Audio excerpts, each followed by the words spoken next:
Welcome to One Crack News here, and let's talk about it. I never really gave my full opinion on this. At least I don't think I did. I let the actual people talk and let you listen exactly to what they said about the situation, more than have my own 2 cents about it. And on One Crack News, that's what I try to do. I want you guys to have the actual people's perspective. But I think on this subject, people need guidance a little more. They're caught into the drama more than the actual issue of what's going on. And let me explain something with people. You guys believe what the masses tell you now, or the masters, whichever one you want to take. But let's take it from the top, okay? Let's get things clear and be very transparent. I respect a lot of comedians. That's a hard job, to put yourself out there and to sit there and tell jokes and go to monologues where people are trying to heckle you and throw you off your game, distract you so much that you screw up your bits, and at the end of the day, if you're liked, you get to come back and make another $30 $30 $40, and you're happy to get that $30 $40 because you made some people laugh.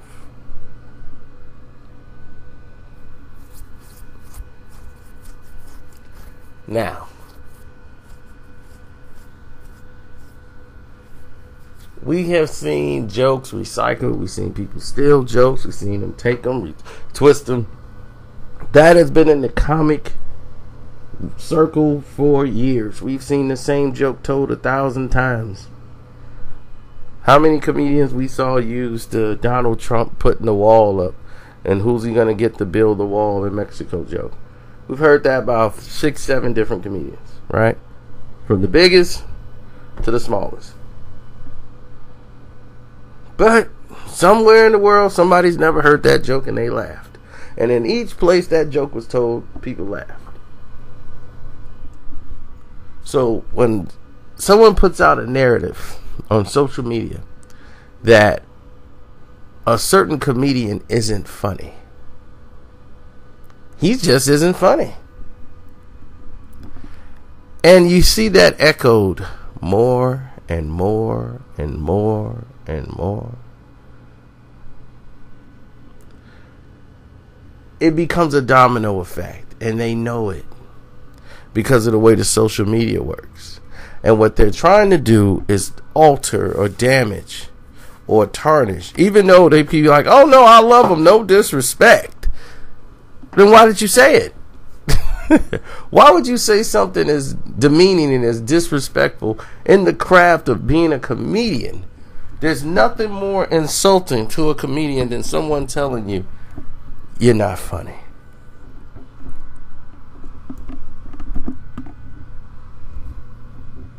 So when you say Kevin Hart isn't funny, Tiffany Haddish isn't funny, why would you say that?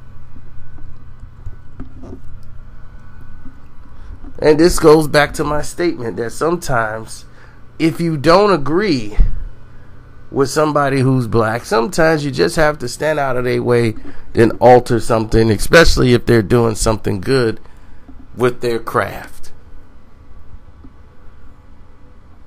We've seen people that weren't that talented, but they were doing a very good thing. So we just stood out of their way.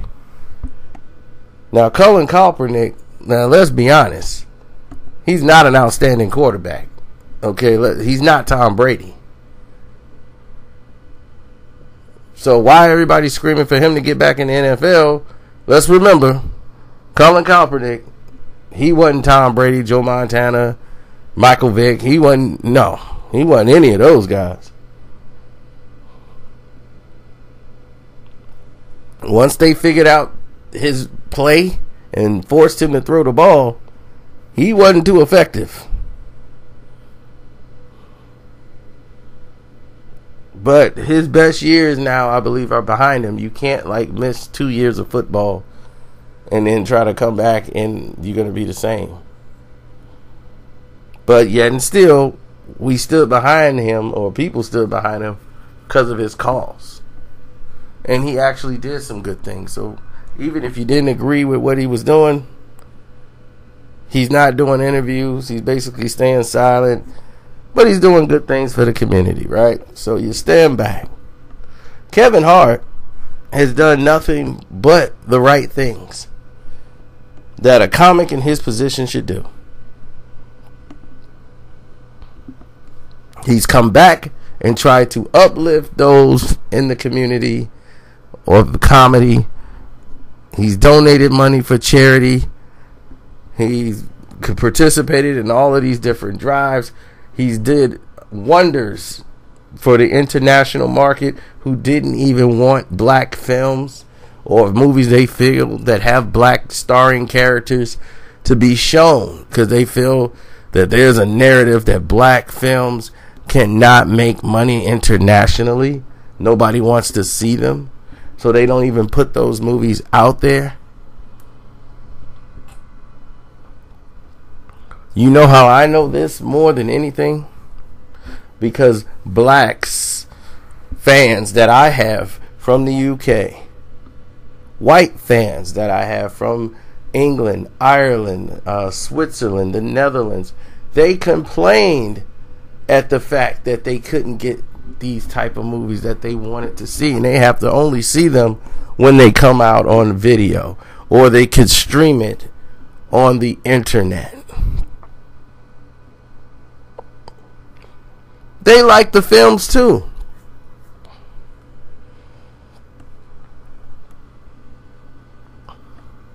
Now, because Kevin Hart has taken the tours internationally, doing shows, they see Kevin's face, they get to see him perform, do his comedy, and he's taking it world around.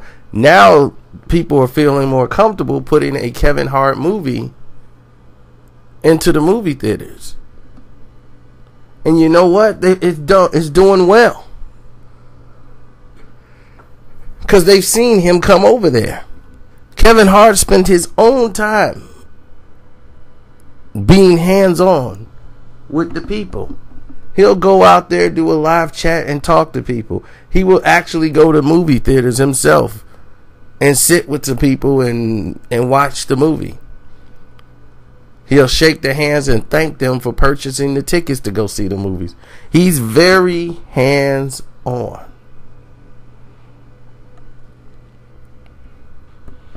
And that should be championed.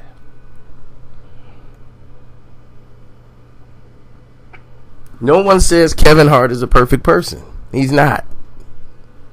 The man's been divorced and cheated on a new wife. We know that. Even though it lasted 20 seconds, if we think that was Kevin Hart, I don't know. But he took responsibility for it. So it must have been true. So he's not a perfect man. No man is. No person is. Except for me. But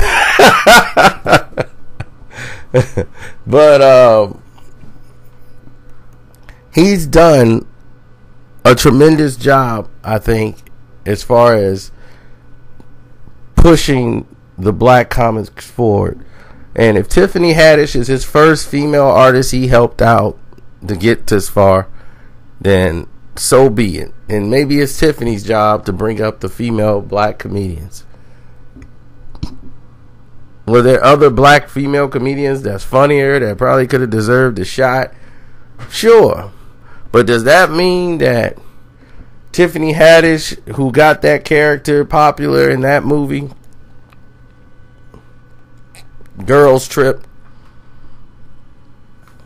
that any other female black character you put in there, they would have did a better job than her in that role? doesn't mean that. Doesn't mean it at all. Doesn't mean she's the best female in the world.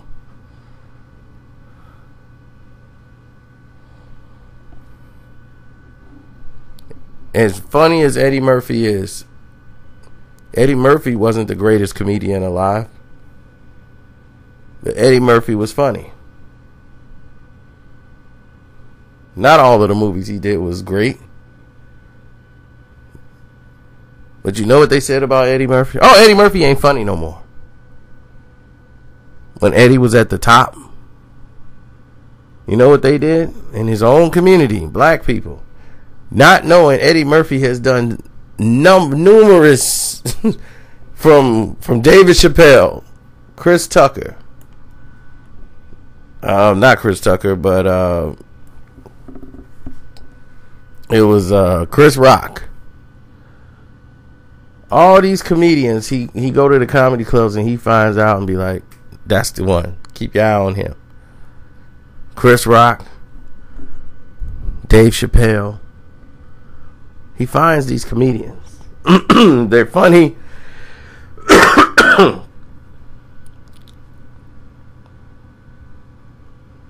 Eddie would give them a shot.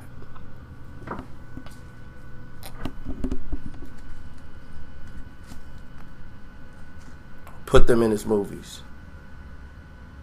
He's done a lot for black entertainment. He put out a movie, Boomerang, that showed, and it was like one of the first of its kind to show with a big budget. It was the first film to really show blacks in business. If you looked around, everybody was black. In the business offices, almost the whole walk of life, everybody was black. The most black extras I've ever seen in my life working in a building of a cosmetic company.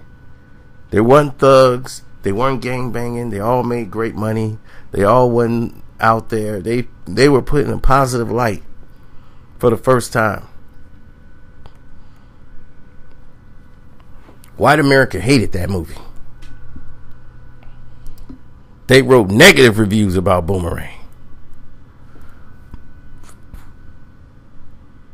Because they saw us in a light that they didn't want to be the narrative for us.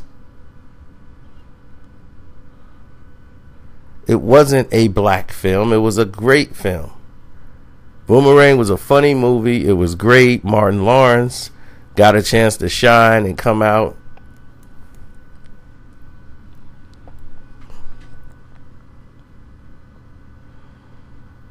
David Alan Grier was great. Everybody in that movie flourished.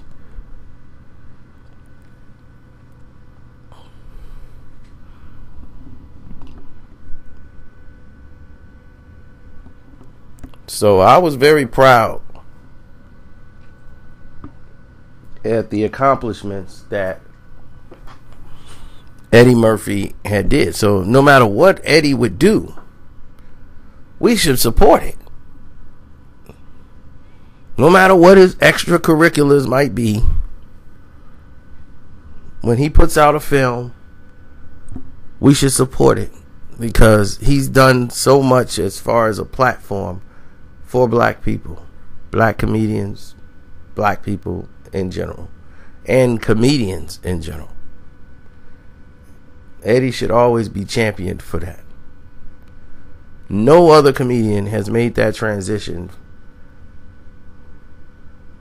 especially that was black, to film, from the stage to the films, like Eddie did. He was the first to do it. So Kevin Hart following that plateau and that format.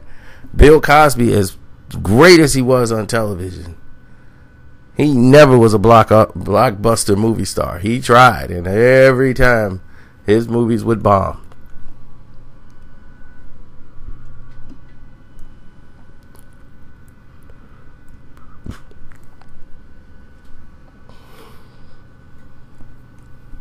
They wanted him to stay on TV. Now, moving right along, Kevin Hart Don't badmouth other comedians.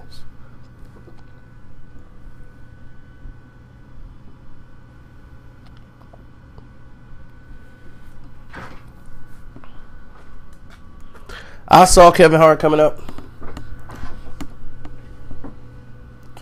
I saw him in a movie, I believe, called Comedian, where he played a ventriloquist comedian. And he was like the it guy. And he was cracking up. And he was mentally unstable with this ventriloquist. And I remember turning to my buddy and I said, man, this kid's got something. I told him, I said, look, dude, look, you watching this? He wasn't even paying attention to it. I said, dog, this guy's got something.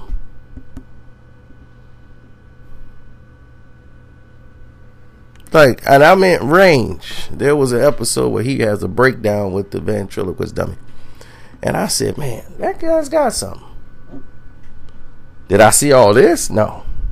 But I said he's got something.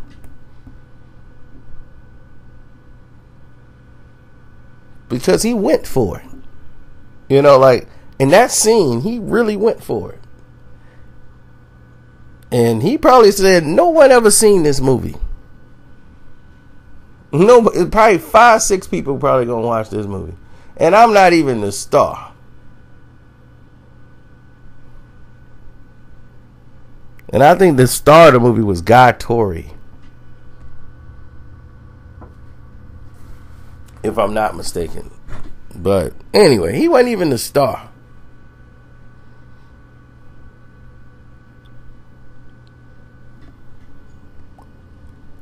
But he shined in that moment.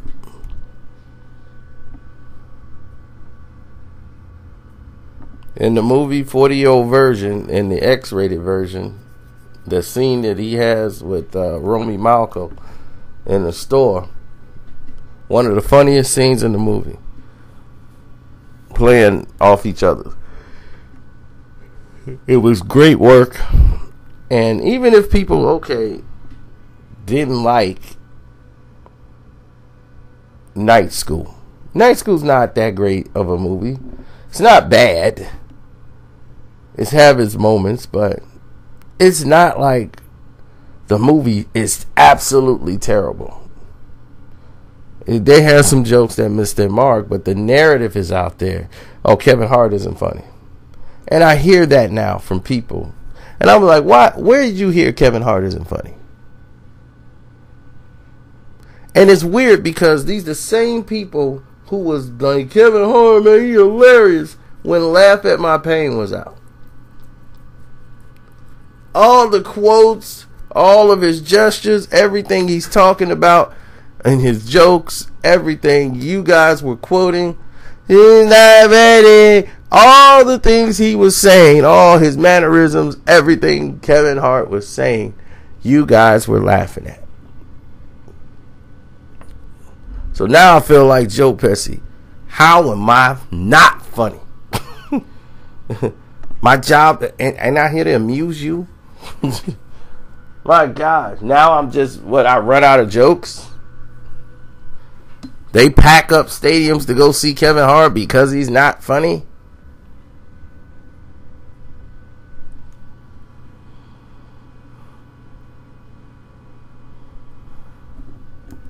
You see what I'm saying? People now have that narrative of what they hear. They just believe it. Because this person said he ain't funny, and this person said he ain't funny, and now the videos are coming out. Yeah, Kevin Hart, man, he just ain't funny. So they go there looking for Kevin Hart not to be funny. That's how you create a false narrative. If somebody tells a joke and it's funny, I'm going to laugh. They do something I think is funny, it's going to laugh. Kevin Hart is good at physical comedy. He's good with the expressions. Everybody's a different type of comedian. That's a throwback to the traditions of Jack Tripper, who was John Ritter from Three's Company. He was a physical comedy. Jerry Lewis, physical comedy. You know, there's a lot of those guys who were good with physical comedy. You gotta know how to take a fall. You know, all of these different things. Jim Carrey, he was good with physical comedy.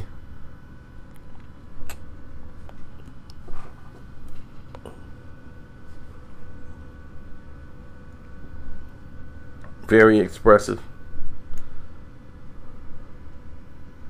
Benny Hill, you know, you start thinking about all those comedic moments with him. It's a lot of comedians that were really good with those physical acts. And Kevin Hart is really good at it. You know, by him being short, you know, he uses it to his advantage. I mean, I've seen him on NBA All-Star Weekend, and he's the star of the whole event. He's really good at sketch comedies, working with his team, and the whole objective is to make people laugh and enjoy themselves. So if you're not enjoying yourself, then that's on you. You're free not to support it if you don't want to watch it. Nobody's forcing you to. But if you're doing it because someone else is making it a narrative, and they always like to do that, and that's why I really didn't agree with what Cat did. If Cat had a problem with them, Cat should have never said a word. Cat should have just said, you know what, I got a problem with it, but you know what, screw it. I ain't finna get into it. You know, like, I ain't finna get into no war words with him or this person or that person, because you don't have to destroy them for you to be great. But for Cat Williams, he is what you would call the diss comedian. He diss everybody. That's his thing. He talks about other comedians. He talks about everybody. And it never before in comedy has it really been like that. Unless you really had a discrepancy against a comedian. You didn't disrespect another comedian because you knew how hard it was. You knew the grind. But now that's the new norm. With no disrespect, I don't mean no disrespect. And that is now the new form of disrespect. You know, I don't mean no disrespect, but I'm finna say something disrespectful to follow that. And then when it ends, I'm going to end it again with, yeah, but no disrespect. I just think you're a scumbag who never did this and that and such and that. And you know, and I want to punch you in the face. But no disrespect. That's where we are now. And when has this become the norm? You guys have become more clones than I've ever seen in my life. This has been the worst case probably in the history of mankind, of people just clones, just walking around here, can't think for themselves. So when that narrative sticks out more than the actual work itself, and people won't even start going to support the work because they're spreading the narrative. Oh, well, he ain't funny. I'll wait till it come on video. That's what they want. They want that to implode. Y'all sat here and watched Eminem feed you a whole bunch of BS about his diss record, spreading all these false narratives, got celebrities posting it, so to create this false narrative that he won. Doing an interview, sit down, all this stuff to say he won the battle with MGK. His song was, MGK had way more personal bars that hurt and was accurate in his diss record. Eminem was more lyrical, but he was gonna be that. But the biggest punches were landed by MGK. Replay value, MGK. They even falsified numbers. Spending money to falsify numbers to make it epic. It's the most streamed videos in the YouTube's history. Really? Then why wasn't it number one on the charts? Where's that song now compared to what Rap Devil was at? That song fell off the charts so fast. You kidding me? Kill shot. And you fell for the narrative. You let other people control you rather than make your own judgment. If you listened to it and you thought Kill Shot was better, cool. I have no problem with that. But don't fall for the promotion. The marketing dollars. Jeez. I mean, it was overkill is what they should have called it. All the money they spent to shove it down everybody's throat. That's what it should have been called. Overkill. But anyway, I've talked long enough. I'm out. Go support all the comedians that you find funny. Support their films. It's very important to support black movies, especially internationally. So if you're watching this internationally, please go out and support the films, especially if you like them. Because, believe me, they don't really want to put them out there. So while they have limited release, try to watch them. I'm out.